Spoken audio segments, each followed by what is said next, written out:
pwede kang mag-viral. Anong i-upload mo yung video mo? Doon sa ano, alam ko yung may app yun eh.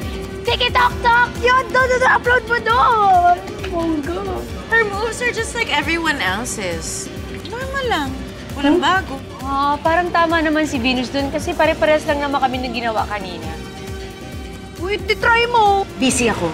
Oy, Ikaw, sumasayaw ka. Balik ka, sumayaw tayo. o kaya mo yun? I'm fine here. No, it's okay. Gusto kong chumika eh. Chumika tayo.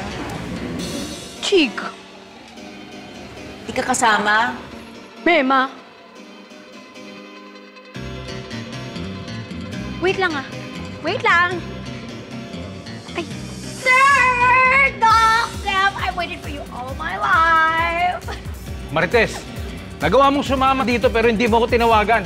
Tinatawagan kita, sir. Hindi ka makontak kaya nat-bridge ka. Sige, inom ka pa.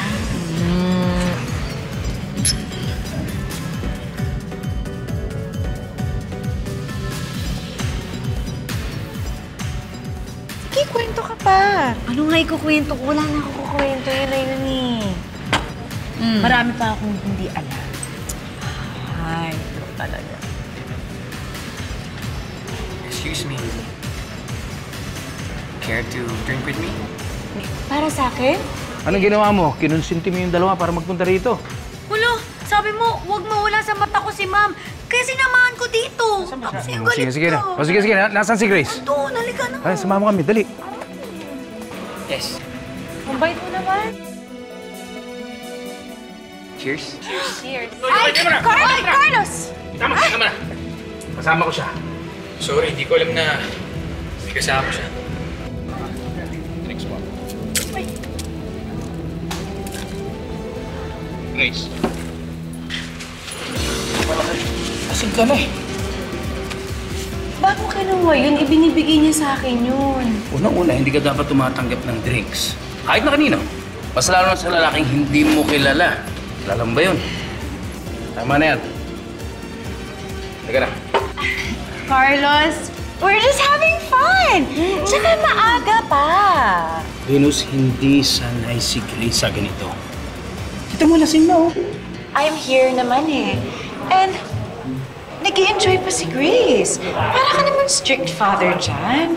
Why are you so protective kay Grace? Oo nga, ayoko umuwi. See? Oh, tingnan mo.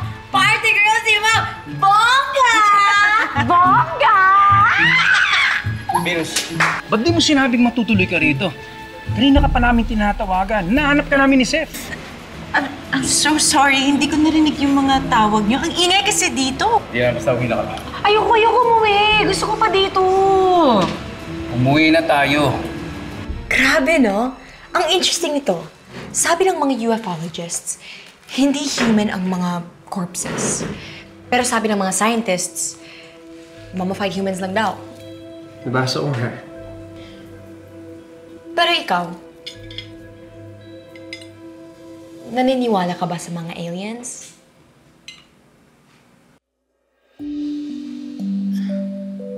Just as I thought.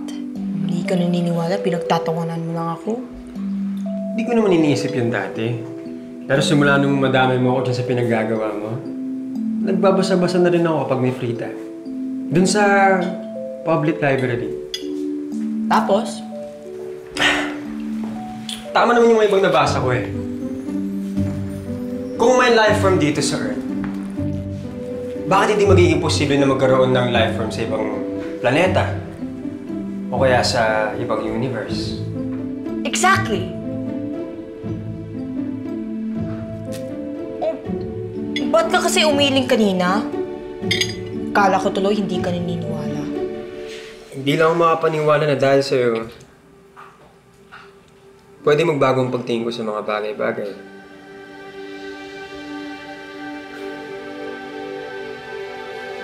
Pero yun nga, kung totoong may alien at nakarating na sila dito, ano kaya sila, no? Ano rin kaya ang ginagawa ng mga alien? Oo nga, no? Uwi na ba talaga tayo? Doon na tayo sa bahay, papaliwanag ko sa'yo lahat kung bakit dapat wala ka rito. Okay, talika na. Ang dali. Tinan mo. Ay, halika sayo tayo. He doesn't dance. Doon tayo sa bahay, doon ka sumayaw. Hindi pa ako. Huwag dito. Hindi ko pa nagagawa yun, sumayaw sa bahay.